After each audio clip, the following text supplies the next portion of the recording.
Hello friends, good morning. നമ്മുടെ Kerala T V സീരിയലിലേക്ക് എല്ലാവർക്കും സ്വാഗതം. അങ്ങനെ തമ്പിയെ തേടി ഇതേ ഒരു ഓൺലൈൻ വാർത്താ ചാനൽ വരെ വന്നിരിക്കുകയാണെന്നും അവൻ വന്നു പറഞ്ഞതിനെ പറ്റിയൊക്കെയുള്ള കാര്യങ്ങൾ അമ്മയും മോളും കൂടി തമ്പിയോട് പറയാം. ഇത് കേട്ടപ്പോഴേക്കും തമ്പി രക്തം തിളയ്ക്കുവാണ്.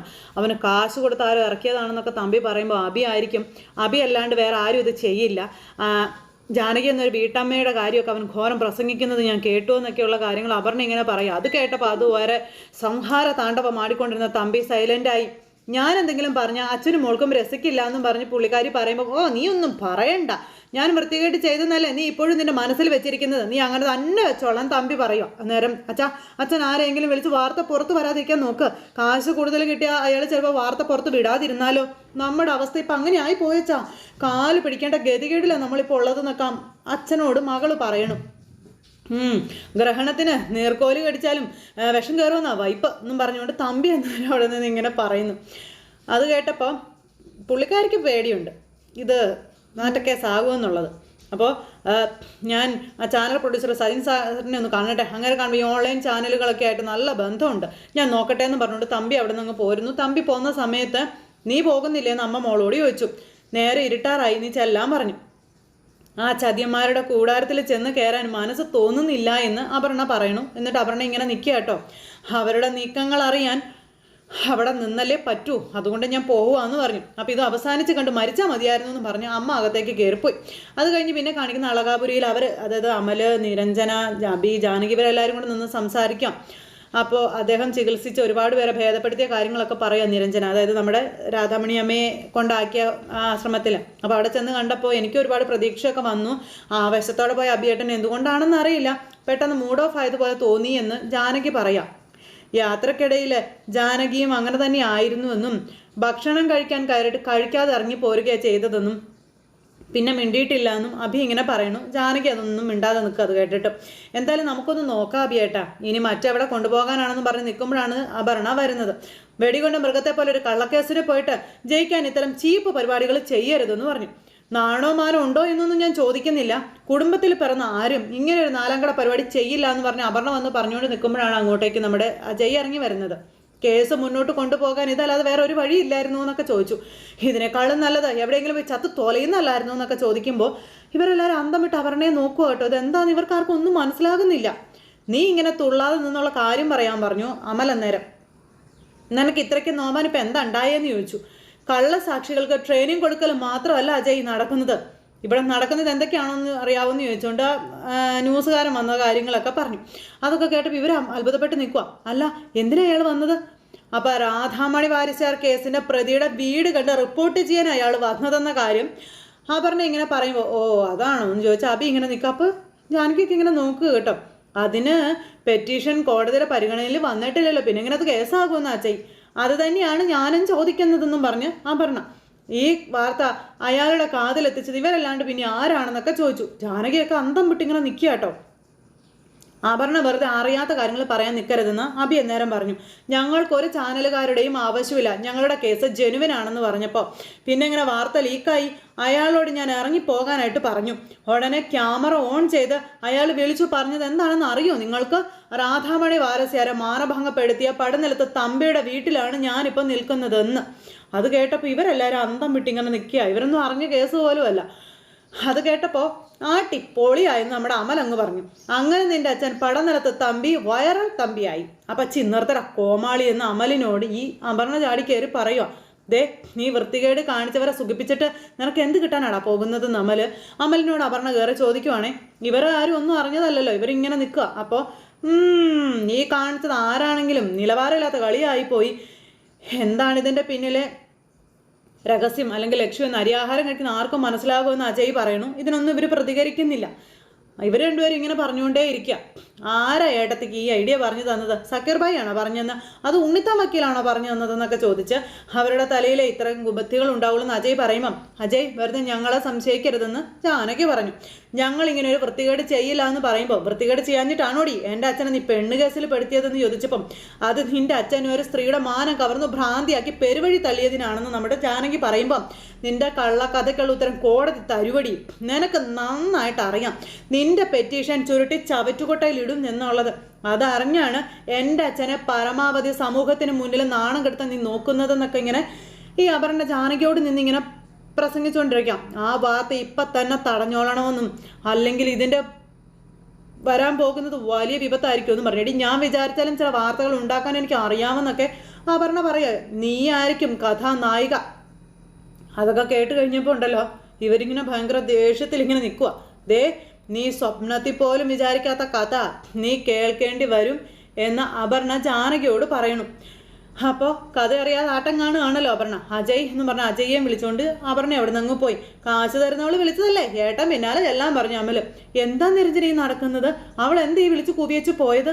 നിന്റെ അച്ഛനോ സക്കീർ ഭായിയോ അങ്ങനെ എന്തെങ്കിലും ചെയ്തോ എന്ന് ജാനകി ചോദിക്കുമ്പം എനിക്കറിയില്ല ഏട്ടത്തി, ഞാൻ അറിഞ്ഞിട്ടില്ല. നമ്മൾ രണ്ടു കൂട്ടരും അറിയാതെ ഇങ്ങനെ ഒരു കാര്യം പുറത്തു പോവില്ല, അത് സത്യമുള്ള കാര്യമാണെന്ന കാര്യം നിരഞ്ജന അന്നേരത്തേക്കും ജാനകിയോട് പറഞ്ഞു.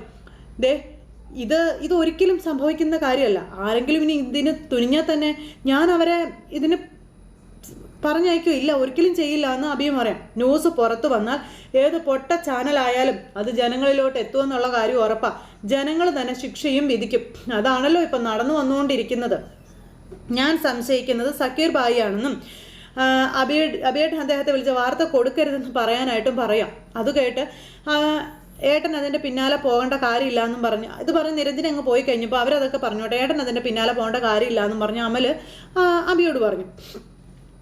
അത് കഴിഞ്ഞപ്പോഴും നമ്മുടെ അബി ഇങ്ങനെ ആലോചിച്ച് നിൽക്കുക, എന്നാലും സക്കീർ ഭായി അത് ചെയ്യുമെന്ന്. പിന്നെ ജാനകിയുടെ അടുത്തേക്ക് ചെന്നു അബി. അപ്പോൾ അബിയേട്ടൻ അന്വേഷിച്ചോന്ന് ചോദിച്ചു, ഓൺലൈൻ വാർത്തയ്ക്ക് പിന്നിൽ ആരാണെന്ന്. ഞാൻ ആരെയും വിളിക്കാനൊന്നും പോയില്ല എന്നും ഒരു ഓൺലൈൻ ചാനലുകാരൻ ന്യൂസ് തേടി വന്നതിന് മറ്റുള്ളവരോട് അന്വേഷിക്കേണ്ട എന്ത് കാര്യമുള്ളതെന്ന് അബി അന്നേരം ജാനകിയോട് ചോദിക്കുക. നമ്മളാണ് അയാളെ അയച്ചതെന്നല്ലേ അപർണയും അജയും ഒക്കെ പറയുന്നത്? അതൊന്നും അബിയേട്ടൻ്റെ കാതിൽ എന്താ കയറിയില്ലെന്ന് ജാനകി അബിയോട് ചോദിക്കുമ്പോൾ ആരോപണം ഉന്നയിക്കുന്നവരത് തെളിയിച്ച് കാണിക്കുക വേണ്ടതെന്നും എങ്കിൽ മാത്രമേ അത് സത്യമാവുകയുള്ളൂ എന്നും അബി ജാനകിയോട് പറഞ്ഞു. നമ്മളല്ല അത് തെളിയിക്കാൻ പോകേണ്ടത്, ആരോപണം ഉന്നയിച്ചവനാണെന്ന കാര്യവും നമ്മുടെ അബി ഇങ്ങനെ ജാനകിയോട് പറയൂ കേട്ടോ. ഇവിടെ ഇപ്പം നമ്മളല്ലാതെ വേറെ ആരാ ഉള്ളത് എന്ന് ചോദിക്കുമ്പോൾ വേറെ ആരും ഇല്ലേ? കോടതിയിൽ പെറ്റീഷൻ പോയത് പുറത്തായിട്ടില്ലെന്നാണോ ജാനകി കരുതിയിരിക്കുന്നത് എന്ന കാര്യം അബി അന്നേരം ചോദിക്കുക. അപ്പോൾ ശരിയാണ്, അഡ്വക്കേറ്റർമാർക്ക് എല്ലാവർക്കും അതറിയാവുന്ന ഒരു കാര്യമാണ്. അജയും നിരഞ്ജനയും നേർക്ക് നേർ വരുന്ന കേസായതുകൊണ്ട് തന്നെ അത് ബാർ അസോസിയേഷനിൽ ചർച്ചയായിട്ടില്ല എന്ന് ജാനകിക്ക് തോന്നുന്നുണ്ടോ എന്ന് ചോദിച്ചു. അപ്പോൾ അതും ശരിയാണ്, അവിടെ സംസാര വിഷയം ഇപ്പം ഇത് തന്നെയാണെന്നും അഭി ജാനകിയോട് പറയുവാണ്. ചാനലിന് വിവരങ്ങൾ കിട്ടാനേ അധിക സമയവും ഒന്നും വേണ്ട, അവർക്കിത് ചോർത്തി കൊടുക്കാനേ പലരും ഉണ്ടെന്നുള്ള കാര്യവും പറയുമ്പോൾ ആരെന്ത് പറഞ്ഞാലും അപർണ അതൊന്നും വിശ്വസിക്കില്ല. നീ തമ്പിയുടെ മകളാണെന്ന് പറഞ്ഞാൽ അപർണ വിശ്വസിക്കുമോ എന്ന് ചോദിച്ചു. അപ്പം ജാനകിക്കൊന്നും മിണ്ടാനില്ലാണ്ട് ഇങ്ങനെ നിൽക്കുക. അത് നിനക്കറിയാം, അവൾ പുച്ഛിച്ച് തള്ളിക്കളയത്തേ ഉള്ളൂ, അത് അറിയില്ലേ എന്ന് ചോദിക്കുന്നു.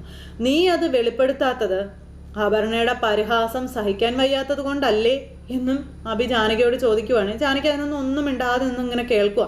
എന്തായാലും പെറ്റീഷനിൽ അത് ഉൾക്കൊള്ളിക്കാതിരുന്നത് നന്നായെന്നും അല്ലെങ്കിൽ തമ്പിയുടെ മോളെ കാണാനും അഭിപ്രായം തേടാനും ആളുകളെല്ലാവരും കൂടി ഇടിച്ചു കയറി ഇങ്ങോട്ടേക്ക് വന്നേനെന്ന് അഭി പറഞ്ഞു. എൻ്റെ ദൈവമേ, ഇതെന്താ ഇത് അഭിയേട്ടാ? ഇതേ നീ എന്താ വിചാരിച്ചത്? ഈ വിചാരണയും അല്ലെങ്കിൽ ഈ ഒരു കേസന്വേഷണവും ഒക്കെ രഹസ്യമായിട്ട് നടത്തുമെന്നാ അങ്ങനെയാണ് നീ കരുതിയത് ജാനകി? ഓൺലൈൻ വാർത്തയിൽ പരാതിക്കാരുടെ പേര് പുറത്താവില്ലേ എന്ന് ചോദിച്ചു. അപ്പോൾ അതാണല്ലേ നിന്റെ പേടിയെന്ന് അഭി ജാനകിയോട് ചോദിക്കുക കേട്ടോ. ഉറപ്പായും പുറത്താകും, അതേതെങ്കിലും ഒരു ന്യൂസിൽ വരുമെന്നുള്ള കാര്യം ഉറപ്പാണെന്ന് അഭി പറയാം. ആളുകൾ അത് കേൾക്കുകയും കാണുകയും ഒക്കെ ചെയ്യുമെന്നും പറഞ്ഞു. ഇത് കേട്ടപ്പോൾ ജാനകിക്ക് വല്ലാത്തൊരിത്. അപ്പം നിന്റെ ഫോട്ടോ എവിടെന്നെങ്കിലും അവരുടെ അടുത്ത് കാണിക്കുകയും ചെയ്യുമെന്നും പറഞ്ഞു. ജാനകിക്ക് മൊത്തത്തിൽ പ്രശ്നമായി. കാരണം ജാനകിയെ പറ്റി അവരറിയും എന്നുള്ളൊരു ടെൻഷനാണ്. അപ്പം നീ ടെൻഷനാവാതിരിക്കാൻ പറഞ്ഞു അഭി ജാനകിയോട്. പുറത്ത് വരുന്നതെല്ലാം സത്യങ്ങളായിട്ടുള്ള കാര്യമല്ലേ, പിന്നെന്തിനാ നീ പേടിക്കുന്നതെന്ന് ചോദിച്ചു. അങ്ങനെ അഭി കാര്യങ്ങളെല്ലാം ജാനകിയോട് പറയാം. പിന്നെ എന്തെല്ലാം രഹസ്യങ്ങൾ നമ്മൾ മൂടി വയ്ക്കാൻ നോക്കിയാലും ചില്ലിട്ട് നമ്മൾ മനസ്സിൽ ഒളിപ്പിച്ച് വെച്ചാലും സമയമാകുമ്പോൾ അത് പുറത്ത് വരിക തന്നെ ചെയ്യുമെന്ന് അഭി ജാനകിയോട് പറയാം. അഭി പറയുന്നത് മറ്റേ കാര്യങ്ങൾ കൂടി ഉൾക്കൊള്ളിച്ചാണ്. അതുകൊണ്ടാണ് സത്യത്തെ ചന്ദ്രനോട് ഉപമിക്കുന്നതെന്ന കാര്യവും നമ്മുടെ അഭി അങ്ങ് പറഞ്ഞു. കാർമേഘ പടലത്തിന് ചന്ദ്രനെ അധിക സമയത്ത് ഒളിച്ചു വയ്ക്കാനായിട്ട് പറ്റില്ല എന്ന്. അത് നീ കേട്ടിട്ടില്ലേ എന്ന് ചോദിച്ചു. പുറത്തു വരട്ടെ, പല രഹസ്യങ്ങളും പുറത്ത് വരട്ടെ എന്നും പറഞ്ഞിട്ട് അഭി ഇങ്ങനെ അവിടെ നിന്ന് പോയി. ജാനകി ആണെങ്കിൽ മൊത്തത്തിൽ സമാധാനം നഷ്ടപ്പെട്ട് ഇങ്ങനെ അവിടെ നിൽക്കുവാണ്. നകുലൻ എന്ന് പറയുന്നവൻ്റെ ആ മുഖമാണ് ജാനകിയുടെ മനസ്സിൽ ഇങ്ങനെ മിന്നി മറഞ്ഞു നിൽക്കുന്നത്. ഇത് കഴിഞ്ഞ് പിന്നെ അപർണ ഇങ്ങനെ ആകെ തലയ്ക്ക് ഭ്രാന്ത് കയറി നിൽക്കുമ്പോഴാണ് അമൽ അങ്ങോട്ടേക്ക് വരുന്നത്. എന്ത് പ്രശ്നം വന്നാലും അതിനെ നയത്തിൽ കൈകാര്യം ചെയ്യാൻ ആദ്യം നീ പഠിക്കണമെന്ന് അമൽ അപർണയോട് പറഞ്ഞു കൊടുക്കുക. ഇനിയിപ്പോൾ കുറ്റം എൻ്റെ തലയിലായിരിക്കും. ഞാൻ എന്ത് വേണമെന്നാണ് നീ പറയുന്നതെന്ന് അപർണ ചോദിച്ചപ്പം ആ യൂട്യൂബറോട് തട്ടിക്കയറാൻ നീ പോയിട്ടല്ലേ അയാൾ വായി തോന്നിയതെല്ലാം വിളിച്ചു പറഞ്ഞ് വീഡിയോ എടുത്തിട്ട് പോയത്? പ്രശ്നം വലുതാക്കിയത് നീയല്ലാതെ വേറെ ആരാണെന്ന് ചോദിക്കുമ്പം അയാൾ അഭിയുടെ കയ്യിൽ നിന്നും പണം വാങ്ങിയാണ് വന്നതെന്ന് ആർക്കും അമലെ അറിയാത്തതെന്ന് ചോദിച്ചു അപർണ. എടി, നിന്റെ കയ്യിൽ എന്താ പണം ഇല്ലേ? നല്ലൊരു തുക ഓഫർ ചെയ്ത് അയാളെ വായടപ്പിച്ച് വിടണമായിരുന്നു.